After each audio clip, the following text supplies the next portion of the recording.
Today I have my father-in-law Jim from Nebraska helping me out, and right now he's disconnecting the power steering pump, because otherwise we'd have to disconnect the line from the power steering pump and that would make a mess.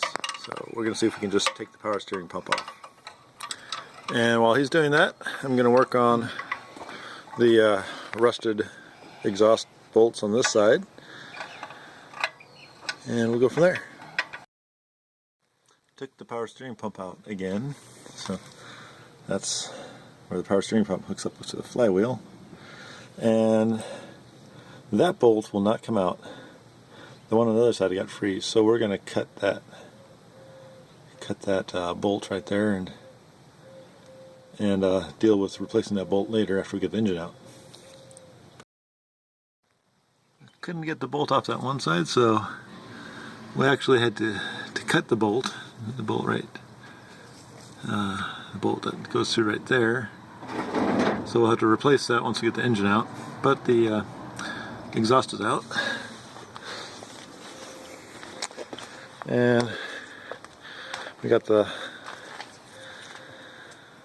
air conditioner tied up out of the way, and the power steering pump is disconnected. Got the belt off, and we have the fuel filler, the fuel pump down there. We'll disconnect that once we lift the engine a little bit, and the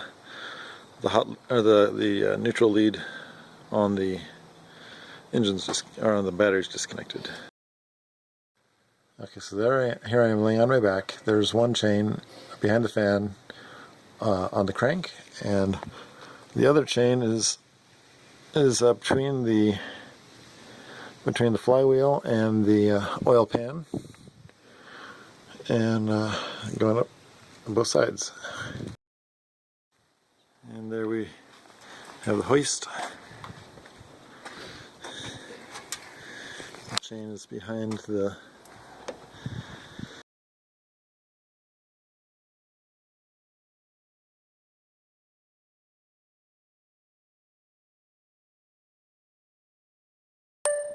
Okay, so we got the engine disconnected from the transmission, and not exactly sure what that is.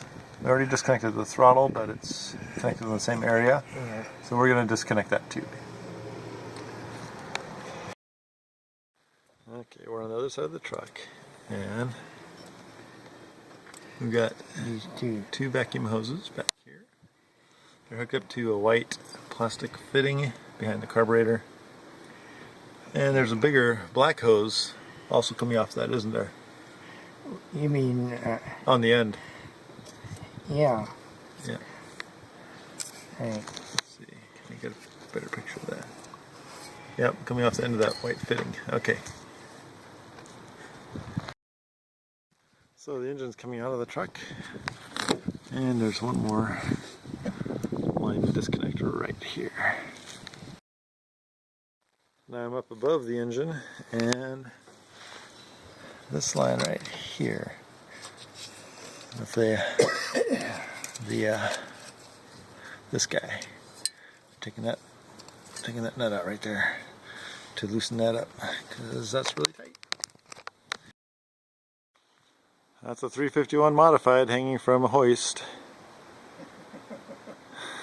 Thanks to my father-in-law Jim helping me out, and especially thanks to Steve Thatcher for helping us find the extra hidden transmission or bell housing to the engine connections.